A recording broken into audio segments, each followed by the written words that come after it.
चीज हमेशा क्या याद रखोगे कि नेगेटिव में हमें कोई भी टेंस का सेंटेंस बनाओगे तो उसका एक्सिलरी वर्ब होता है ना जी एक्सिलरी वर्ब होता है जी तो एक्सिलरी वर्ब होता है जिसको हम हेल्पिंग पहचान। वर्ब या एक्सिलरी वर्ब भी कहते हैं हेल्पिंग वर्ब और क्या करते हैं एक्सिलरी वर्ब भी कहते हैं एक्सिलरी वर्ब भी कहते हैं ठीक है या दोनों में से किसी एक को तो इसमें क्या करना पड़ता है कि अफर्मेटिव सेंटेंस में इसमें अफर्मेटिव सेंटेंस में क्या होता है सिंपल प्रेजेंट टेंस और सिंपल पास्ट टेंस में क्या होता है उसमें एक्सिलरी वर्ब में नहीं लगता लेकिन नेगेटिव और इंट्रोगेटिव में एक्सिलरी वर्ब का यूज होता है हमेशा याद रखना कभी भी नेगेटिव को बनाओगे तो सब्जेक्ट के बाद एक्सिलरी वर्ब लगाना है सब्जेक्ट के बाद क्या लगाना है एक्सिलरी वर्ब लगाना है हेल्पिंग वर्ब या फिर क्या करना है जिसको हम बोलते हैं एक्सिलरी वर्ब हेल्पिंग वर्ब या एक्सिलरी वर्ब दोनों में से कोई एक तो लगाओगे तो दोनों एक ही होता है तो चलो हम एक्सिलरी वर्ब करते हैं एक्सिलरी वर्ब प्लस क्या करना है subject plus axillary verb plus note ठीक है एक्सिलरी वर्ब के बाद नोट लगाना है नोट लगाने के बाद अब क्या करोगे उसके बाद क्या करना है V1 या फिर जो उसका वर्ब रहेगा कोई भी यहाँ से 12 टेंस है ना ये 12 टेंस में उसके बाद उसका वर्ब लगेगा वर्ब चाहे V1 लगे या V4 लगे या V3 लगे या V2 लगे जो लगाना है ठीक है जो लगाना है लगा देना है आज समझा रहे हैं नेगेटिव का दूसरा बार नहीं समझाएंगे आज हम समझा देते हैं बढ़िया से इसीलिए चाहे उसके बाद कोई भी वर्ब लगे V1 V2 V3 समझे या V4 जो भी लगाना है यहाँ पर लगा देना है तो हम अभी किसका बनाएंगे फिलहाल सिंपल प्रेजेंट का बनाएंगे तो V1 प्लस ऑब्जेक्ट ठीक है ये तीन तुम लोगों को बनाना है ये इस हिसाब से बनाना अब जैसे अभी हमें सवाल किया था कि मैं अमरूद नहीं खाता हूँ मैं अमरूद नहीं खाता I do not तो इसमें क्या होगा I do not do इसका एक्सलेशन वर्ब क्या है do या does do या does तो इसका एक्सलेशन वर्ब क्या होगा do या does तो I है I के साथ किसका यूज होगा do का तो I do not eat क्या होगा eat गावा ठीक है I do not eat गावा GAUVA ठीक है आई डू नॉट ईट गावा तो इस हिसाब से तुमको जो है बनाना होगा अब जैसे मान लो वो आम नहीं खाती है तो सी यहाँ पर क्यों she does singular number third person आया तो डज का इस्तेमाल करेंगे she does not eat mango वो आम नहीं खाती है समझे इस हिसाब से तुमको बनाना होगा हमेशा याद रखना कि सिंगुलर क्या होता है ये तो सिंगुलर नंबर थर्ड पर्सन में तो डज का यूज होता है और ये डू का यूज होता है डू का वर्ब फाइव हो गया डज इसीलिए डज यूज करेंगे इसका एक्सिलरी वर्ब हो गया डू डज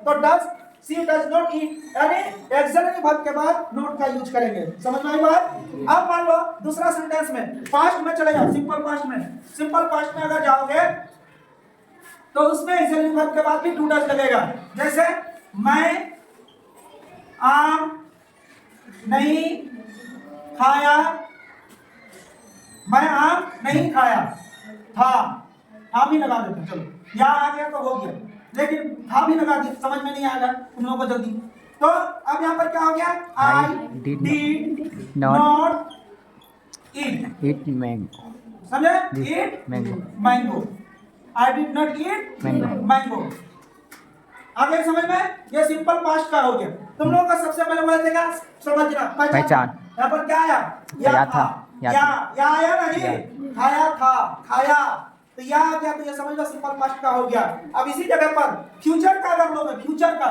क्या हो गया किसका पास्ट का फ्यूचर का लोगे मैं आम बाजार जा रहा हूँ नहीं जाऊंगा अब यहाँ पर क्या आ गया उसने बोले थे ना गागेगी क्या बोले थे गागेगी मैं बाजार नहीं जाऊंगा ठीक है तो यहाँ पर क्या हो गया I will not go to market I will not go to market इस हिसाब से तुमको बनाना होगा एक ही चीज याद रखना है दिमाग में बैठा लो कि एक्सिलरी वर्ब के बाद नोट का यूज करेंगे उसका एक्सिलरी वर्ब क्या होगा नेगेटिव में अफर्मेटिव में सिंपल पास्ट और सिंपल फ्यूचर का अफर्मेटिव सेंटेंस में एक्सिलरी वर्ब नहीं लगता है लेकिन उसका नेगेटिव और इंट्रोगेटिव में एक्सिलरी वर्ब लगता है बाकी में अफर्मेटिव के साथ भी एक्सिलरी वर्ब का यूज होता है सिर्फ सिंपल पास्ट और सिंपल पास्ट और सिंपल प्रेजेंट में तुमको एक्सिलरी वर्ब का अफर्मेटिव सेंटेंस में एक्सिलरी वर्ब नहीं लगता। समझ में आई बात?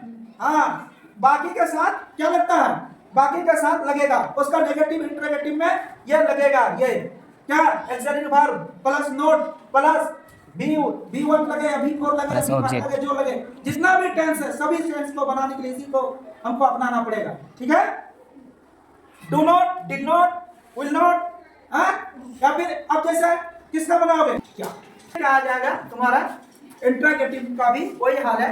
जिसका भी बनाओगे, कोई भी टेंस को बनाना है, कोई भी टेंस का सेंटेंस को जब बनाओगे तो सबसे पहले उसका क्या करना है, उसका एक्सिलरी वर्ब को पहले लाना है। किसको लाना है? एक्सिलरी वर्ब को पहले लाना है। उसके बाद क्या करना है, उसका सब्जेक्ट को लेना है, उसका सब्जेक्ट को लेना है। उसके बाद फिर उसका क्या करना है, वर्ब को लेना है, चाहे वो V1 रहे, V5 रहे, V1 रहे, V4 रहे या V2 रहे या V3 रहे, कोई भी रहे उसको लेना है।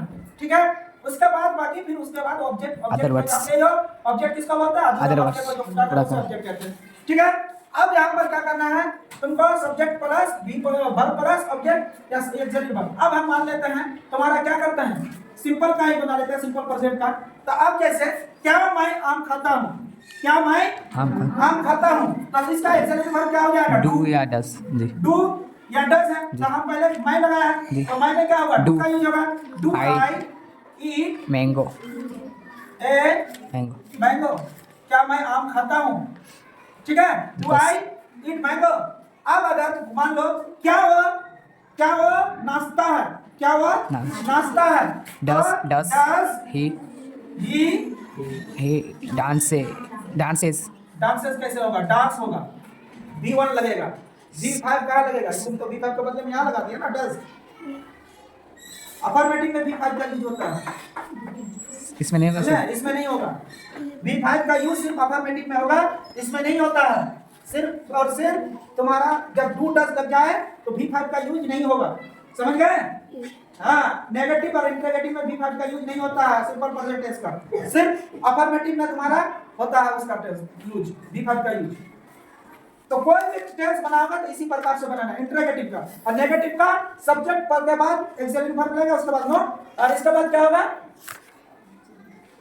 समझ में आई?